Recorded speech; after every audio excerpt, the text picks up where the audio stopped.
ಅದು ಆ ಭಾಗದ ಬಡವರ ಪಾಲಿನ ಸಂಜೀವಿನಿ. ಆದರೆ ಅಲ್ಲಿನ ಸಿಬ್ಬಂದಿ ಹೆಣದ ಮೇಲೆ ಕೂಡ ಹಣ ಮಾಡೋ ಹೀನ ಕೃತ್ಯಕ್ಕೆ ಇಳಿದಿದ್ರು.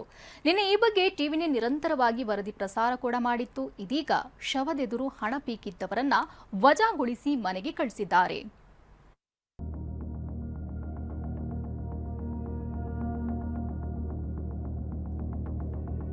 ಶವ ಪ್ಯಾಕ್ ಮಾಡಲು ಕಿಮ್ಸ್ ನೌಕರನಿಂದ ಹಣ ವಸೂಲಿ.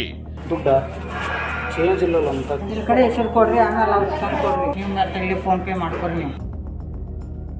TV9 ವರದಿ ಬಿಗ್ ಇಂಪ್ಯಾಕ್ಟ್. 3 ವಜಾ. 400 ಹಾಕು ಪನ್ನೀರ್ ಹಾಕ್ತಾರ ಮುಚ್ಚ ಹಾಕಪ್ಪ. ಮತ್ತೆ 200 ಹಾಕು. ಬಡವರ ಸಂಜೀವಿನಿ ಹುಬ್ಬಳ್ಳಿಯ ಕಿಮ್ಸ್ನಲ್ಲಿ ನಿನ್ನೆ ಸಿಬ್ಬಂದಿಯ ಲಂಚ ಬಾಕತನ ಬಯಲಾಗಿತ್ತು. ಮೃತ ಮಹಿಳೆಯೊಬ್ಬಳ ಶವವನ್ನ ಪ್ಯಾಕ್ ಮಾಡಿ ಆಂಬ್ಯುಲೆನ್ಸ್ಗೆ ಶಿಫ್ಟ್ ಮಾಡೋದಕ್ಕೆ ಡಿ ಗ್ರೂಪ್ ನೌಕರ 500 ರೂಪಾಯಿಗೆ ಬೇಡಿಕೆ ಇಟ್ಟಿದ್ದ. ಕ್ಯಾಶ್ ಇಲ್ಲ ಅಂದ್ರೂ 200 ರೂಪಾಯಿ ಫೋನ್ ಪೇ ಮಾಡಿಸಿಕೊಂಡಿದ್ದ. ಈ ಬಗ್ಗೆ ನಿನ್ನೆ TV9 ವರದಿ ಪ್ರಸಾರ ಮಾಡಿದ ಬೆನ್ನಲ್ಲೇ ಹಣ ವಸೂಲಿ ಮಾಡಿದ್ದ 3 ಹೊರಗುತ್ತಿಗೆ ನೌಕರರನ್ನ ವಜಾಗೊಳಿಸಲಾಗಿದೆ. ಮೊನ್ನೆ ತಡರಾತ್ರಿ ರಾಯಚೂರಿನ ಲಿಂಗಸೂರು ತಾಲೂಕಿನ ಆಶಾಳ ಅಡವಿಬಾವಿ ನಿವಾಸಿ ಗದ್ಯಮ್ಮ ಕಿಮ್ಸ್ನಲ್ಲಿ ಪ್ರಾಣ ಬಿಟ್ಟಿದ್ರು.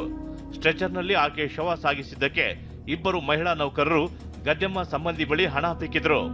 ದುಡ್ಡ ಚೇಂಜ್ ಇಲ್ಲ ಅಂತ ಈ ಕಡೆ ಹೆಸರು ಕೊಡ್ರಿ, ಆಮೇಲೆ ಅವ್ರು ತಂದು ಕೊಡ್ರಿ. ನಿಮ್ಮ ಹತ್ರ ಫೋನ್ ಪೇ ಮಾಡ್ಕೊಡ್ರಿ ನೀವು.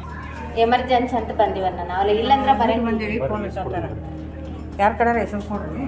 ಇದಾದ್ಮೇಲೆ ಮತ್ತೊಬ್ಬ ಡಿ ಗ್ರೂಪ್ ನೌಕರ ಶವ ಪ್ಯಾಕ್ ಮಾಡೋದಕ್ಕೂ 500 ರೂಪಾಯಿಗೆ ಪೀಡಿಸಿ ಕೊನೆಗೆ 200 ರೂಪಾಯಿ ಫೋನ್ ಪೇ ಮಾಡಿಸಿಕೊಂಡಿದ್ದ. ಕೈ ತೆಗ್ರಿ ಹಾಕಿದೆ. ಹಾಕಿನ ತಗ ಮತ್ತೆ 200 ಹಾಕಿದೆ. 200 ಹಾಕು. 200 ಎಷ್ಟು ಹಾಕ್ಬೇಕು ಹೇಳ. 400 ಹಾಕು ಪನ್ನೀರ್ ಹಾಕ್ತಾರ ಮುಚ್ಚ ಜಲ್ ಟೈಮ್ ಐತೆ, ನಾವು ಹೋಗ್ಬೇಕಲ್ಲ ಮುಂದೆ. ನಾವು ಇಲ್ಲೇ ಐತೆ ನಮ್ಮೂರ. ಇದು ಮಾಡ್ಕೊಂಡು ಹಾಕಪ್ಪ. ಗಾಡಿಯನ್ನು ಬಿಡು ಮುಂದಕ್ಕೆ ನೋಡ, ಬಾಡಿಗೆ ಇದು ಮಾಡಿರಿ ನೀವು ಹೆಂಗಿದ್ದೀರಿ ಮತ್ತೆ. ಈ ಮೂವರನ್ನ ಕರೆದು ವಿಚಾರಣೆ ನಡೆಸಿದಾಗ ಹಣ ಪಡೆದಿದ್ದನ್ನ ಒಪ್ಪಿಕೊಂಡಿದ್ದು ಇದೀಗ ವಜಾಗೊಳಿಸಲಾಗಿದೆ.